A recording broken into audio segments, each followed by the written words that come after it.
Hey guys, I'm editing this video right now and I'm like less than halfway done, and I just want to make a few points before we start this video.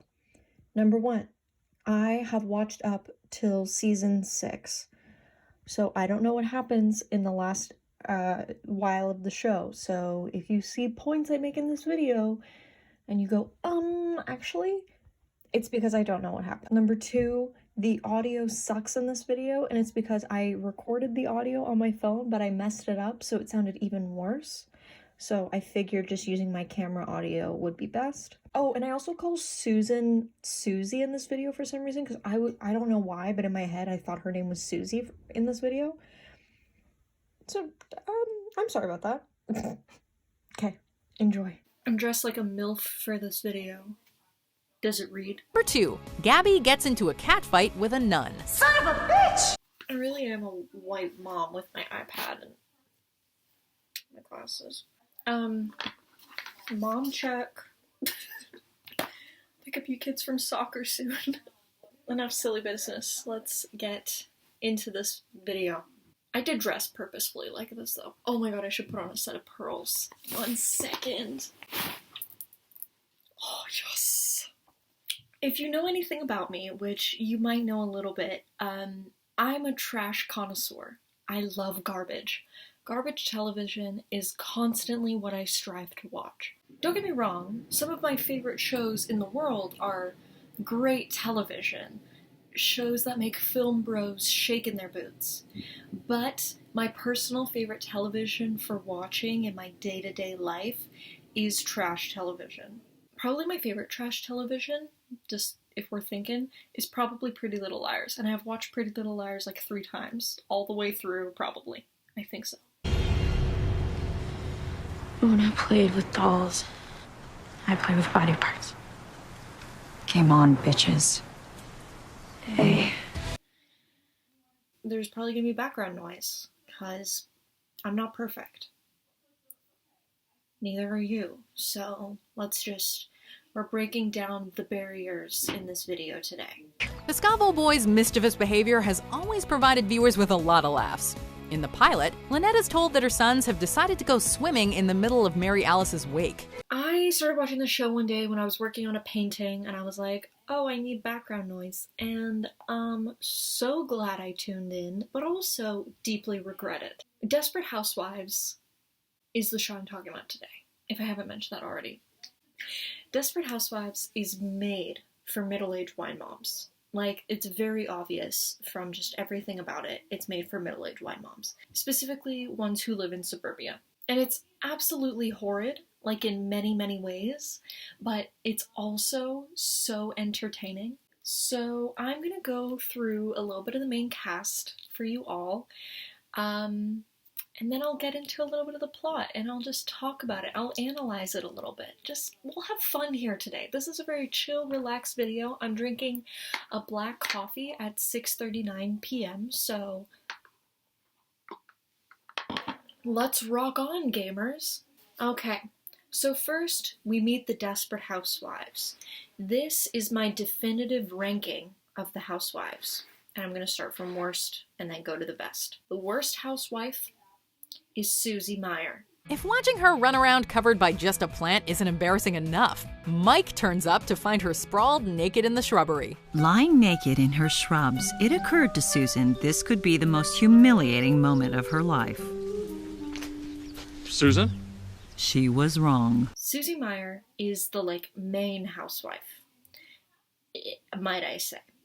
And I will never forgive them for doing that to me. Susie is really goofy. That's her whole thing. She's incredibly clumsy. She falls all the time, seemingly for nothing.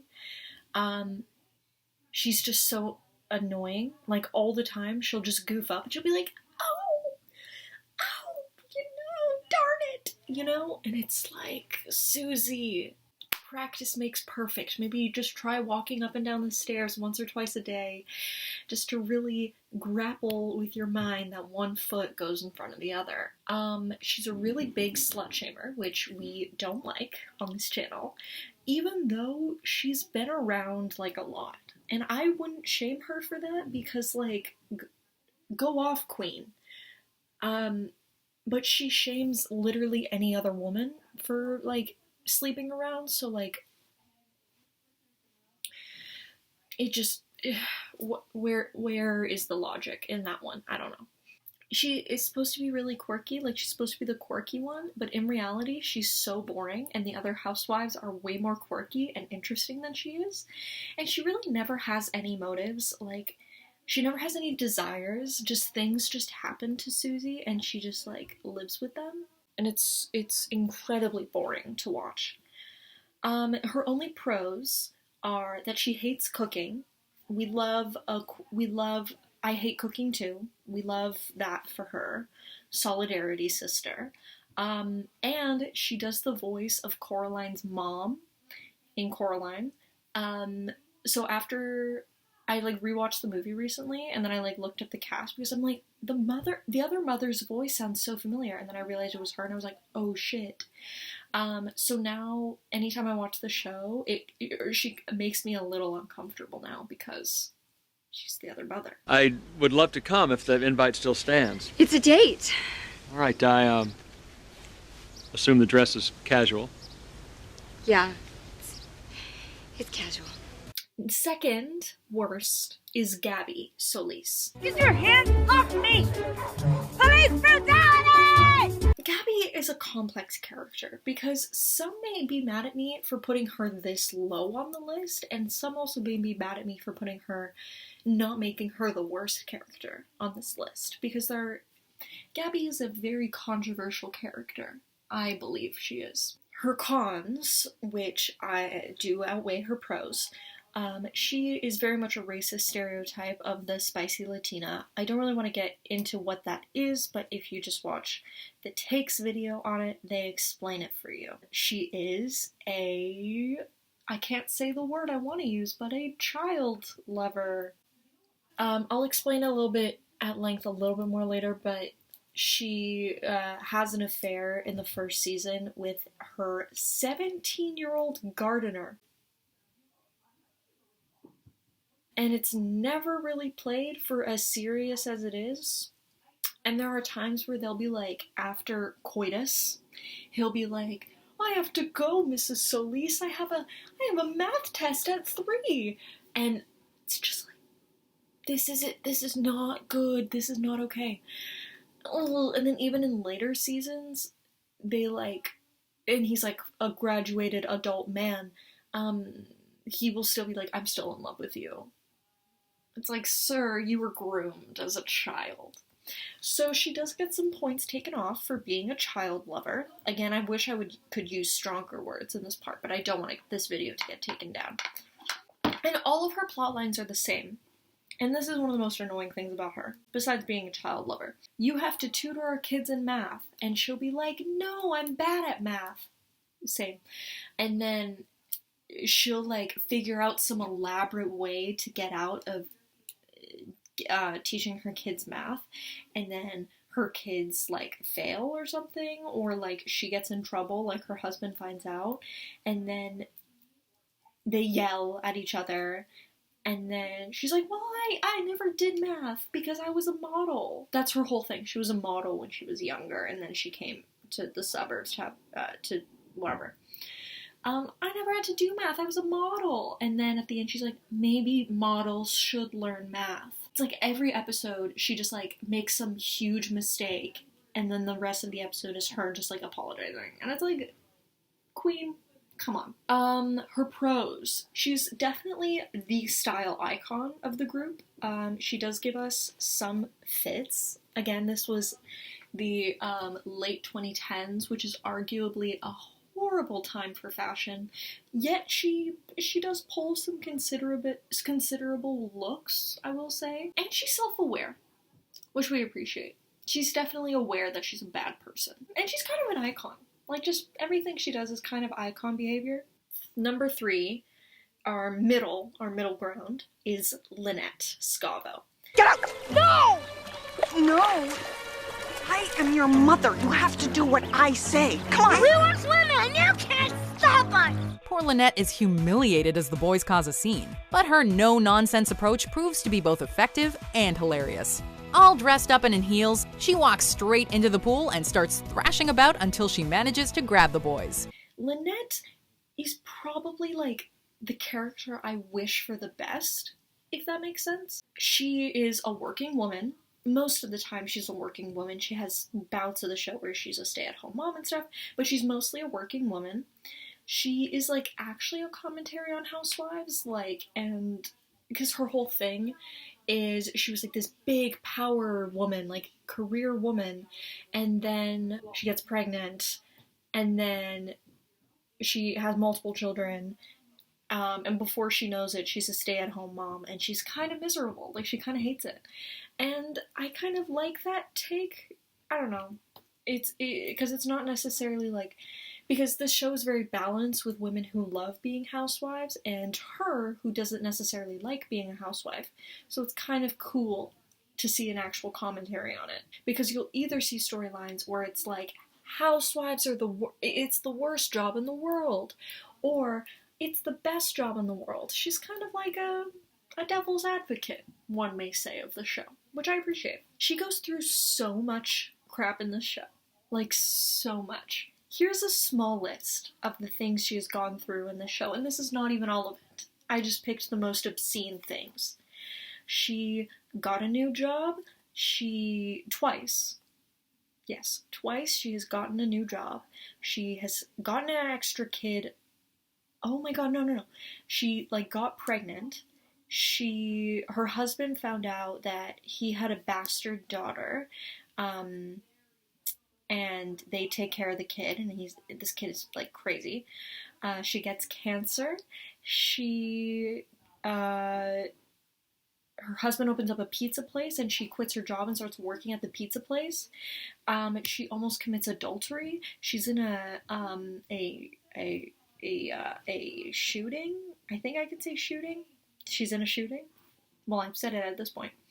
Yeah, that's just some of the stuff that this woman has gone through. Her life is absurd. But it's actually kind of cool because she has gone through the most absurd BS, yet she has had the most realistic problems happen to her. Therefore, she's still the most realistic interpretation of a housewife and a mom. Like, she feels real to me.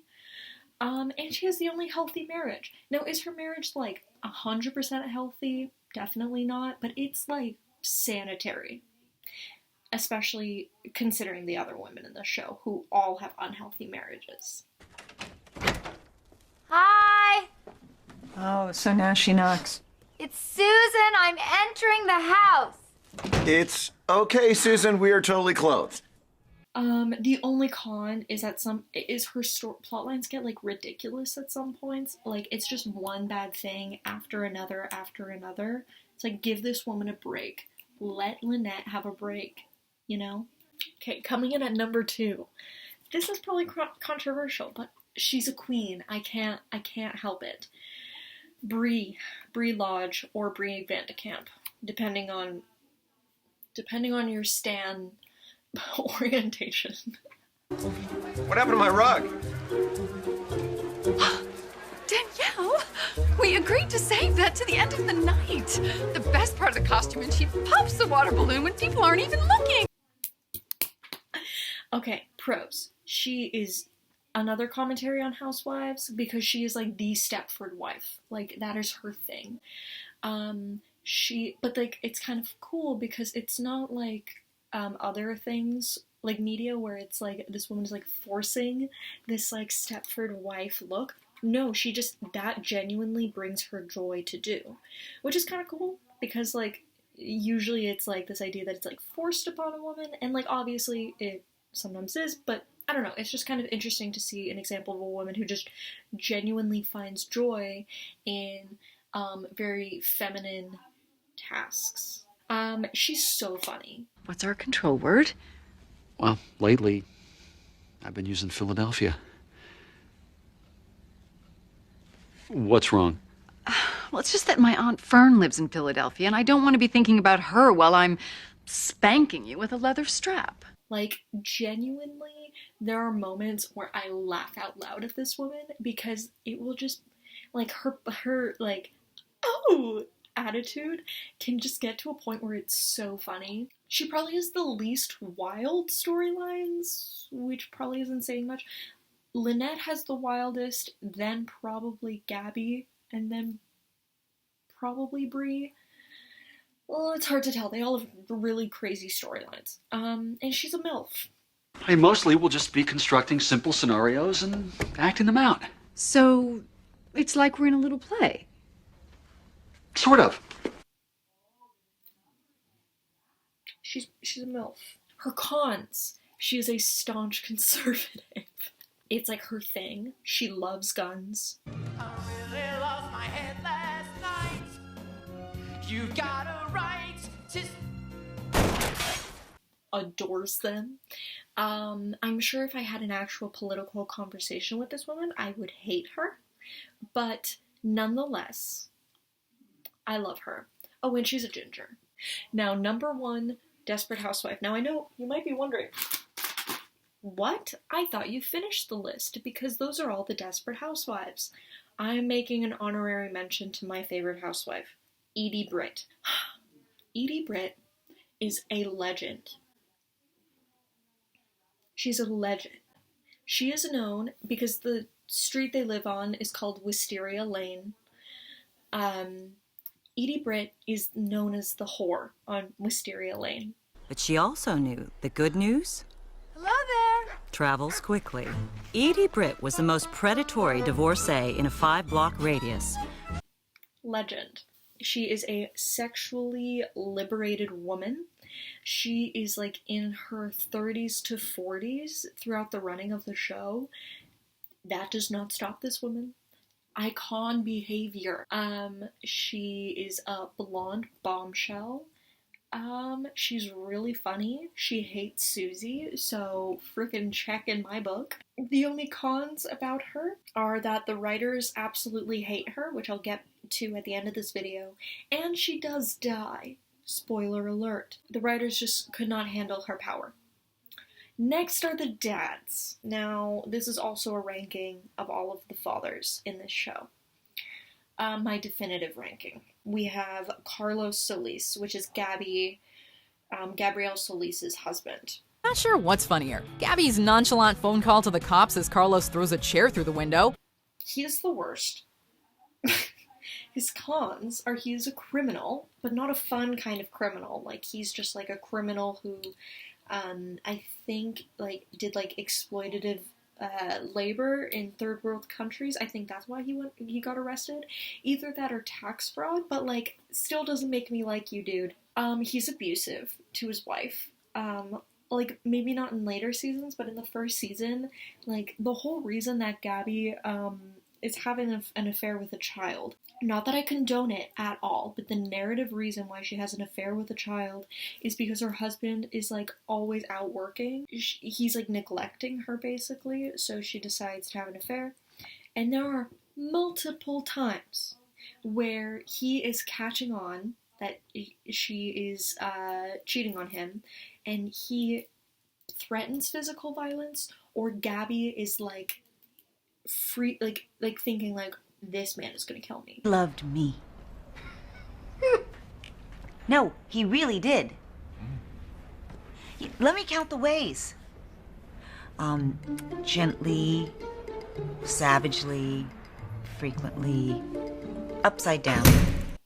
And it's played for laughs. It's always played for laughs. Yeah, no, he's abusive. He's a cheater, also. He's a huge freaking cheater. And I know that Gabby is also a cheater, so you feel like it's fair game. But if he was not a child, if this was like a consenting man, like above 18 man, that she was having coitus with to cheat on her husband, I would completely understand where she's coming from, because her husband is completely neglecting her. He took her from New York, where she had a career as a model, and then brought her to the suburbs, and then just left her to go work. I get it.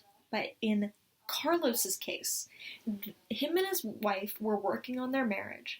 They got a maid, which, by the way, she is this Chinese maid, and she's a freaking racist stereotype of a maid. She is like this, she like speaks bad English, she is like super innocent and pure, and ugh. And like that's how the show frames it. Like it's just so like ugh. Gabby finally decides after all these years that she does want to have a child with Carlos. She finds out she can't have kids. Then they decide that he's gonna have sex with the maid, and then that they're gonna keep that child. By the way, they're using that leverage to threaten to deport the woman, like, because like the girl was supposed to be deported, but they were like, hey, if we fill you with my husband's seed, you won't get deported. Ugh. So that's also awful, but the show is awful in literally every stretch of the word. And then him and her do coitus without Gabby knowing, and yeah, cheats on her. Anyway, big perv. Big fucking perv. And he's also really holier than thou. Like, later in the seasons, he gets humbled because he goes blind and he loses his job. And in that time, Gabby will be, they get children, and he's like, Gabby, all I need is you and my children. We don't need the fancy things that we used to care so deeply for before, because they were both super materialistic people. It's like, dude, you know who you married. He's just so annoying. His only pros are he's the only hot dad, which is such a shame because we have so many MILFs. No DILFs? What the hell? And he does go blind, so that is a pro, but he does get his sight back, which is a con. Next is Mr. Vandekamp. I added him because he is really only in the show for one season. Valentine's Day is tomorrow. I know. Already bought your gifts? Roses and English toffee? Mm-hmm. Just like always. Yes. And I suppose we'll make love tomorrow night, too? That is our little tradition. Good. I'm looking forward to it. And he's actually kind of the worst, but he's not as bad as Carlos, so... He's just a sexist man. He's a gaslighter. He is killed by Bree's pharmacist. I love this show. His wife is, again, like, she very much loves having a clean home. She loves cooking and cleaning and whatever. And he'll be like, yeah, you're so crazy. You just need to make everything so perfect. You're too perfect. And it's like, dude, what? Why are you mad about that? Ugh. Man. Next is Mike. I twisted my ankle. Good. Because now I get to do this.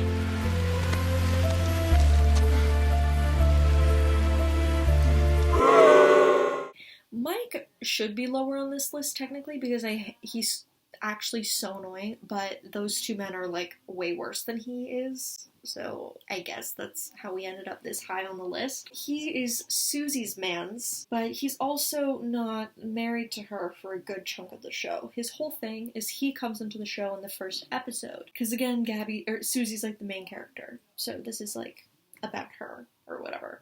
He's a plumber, comes into the show, and they start their little romance. His cons are he should be a DILF. Like, he's the character that by definition should be a DILF. The dark, mysterious man who comes to town should be a DILF. But he's not. He's so bland. Again, same thing as Susie, no motivations at all. His only motivation is Susie. Her name is Susan. I can't believe I've been calling her Susie this whole time. It's kind of insulting. Whatever. And he's a bit of a whore too. He sleeps with many women on this show, but no one's slut-shaming Mike. I'm gonna slut-shame Mike. Mike's a slut. His only pros are he's a plumber. We love working man. And he has a dark past, which is undeniably hot and sexy, no matter the character. Next is Orson Lodge. I expressly forbid her from coming tonight. Who does she think she is? Apparently, you. Orson, oh my god, is my second favorite dad. Orson Lodge. Orson Lodge. What can I say about Orson Lodge? He is a DILF, but only because it's Kyle Macklin. And I love Kyle Macklin so much. He is Agent Dale Cooper in Twin Peaks, my favorite show, and I love him. So when he came onto the show, I was like, Kyle. It was really it was a meet cute, some may say, me and him. He's so funny in the show, like in the same way that Bree is. He's the Bree's husband, her second husband. He rides the two-wheeled motor vehicle joyfully up and down the street in rather unconventional manners. They're just so funny. They have such a good chemistry. They have such a good relationship. Look, it's a trick, a barbecue fork. We got it at a magic shop. See? Oh, retractable. Oh, my baby. Because they're both people who love a clean, tidy house, traditional values. In one episode, he says he's a libertarian, which is better than Bree's staunch Republican. So I'll take what I can get, frankly. Oh, and in one of the first episodes that they do coitus, he goes down on her, and she's like, "What are you doing?" Because no one's ever gone down on her before, and I have to say, thank you, sir. Thank you for that one. His only cons are he gets really annoying in the later seasons, because in later seasons, Bree gets, like, she becomes a career woman because she gets, like, she gets a cookbook made. So she gets all this clout, and he feels really emasculated. And I hate that kind of plotline so much. So I'm not happy about that, but it happens. It happens. Oh, and I hate most of his plotlines. I just like him as a character. I don't like any plotline he ever has. I also completely failed to mention that he runs over Mike because Mike knows that he's complicit in killing his ex-mistress. But again, it's Mike, so I don't really care. None of them are interesting. Bree and Orson are destined to be together. I think they're destined to be together. I don't care what you think. No, Bree and Orson are destined to be together. I think I was a little Absolutely. confused when I was getting it on with what's his I bucket know, with there, Bergie. but yeah. I thought they could have really milked that, threesome for a little while. I don't mean the three of us in bed together. Yeah, of course not. You just like to be the center of attention. Okay, number one dad, Tom. Tom Scavo, Lynette's husband. Best dad. 100% best dad. Yeah, all of the dads have cheated except Tom. Is so supportive of his working woman wife. They have a great relationship in marriage where it's not like beautiful and romantic. It's very realistic. They seem like best friends, if that makes sense, which I kind of love. You can see this white area here stands out. These are called submandibular lymph nodes. Lymphoma can vary according to the type of cell that multiplies and how the cancer presents itself. There are two types, Hodgkin's and non-Hodgkin's lymphoma. The only downsides to Tom, he can get on my nerves a lot because he just has a lot of midlife crises on this show, and is a bit naggy. And in one episode, his son is having an affair with an adult woman. His son is like in high school, and he's like, "What are you doing, son? Why are you going after older women? Do you know what I would give to have sleep with a 17-year-old?" Anyway, I don't want to think about that line too hard. That's the end of the video. I just finished this part, and I realized that this is already like half an hour long. And I still had like an hour of footage to get through, so this is going to be 2 parts. The second part of this video is going to be about like the plot of the show and the problematicness of this show, because it's very problematic. Anyway, stay tuned for whenever I edit that. Bye. Edie, it's been 10 minutes. Where's the damn whipped cream? She also knew that to the victor Edie! Edie! go the spoils.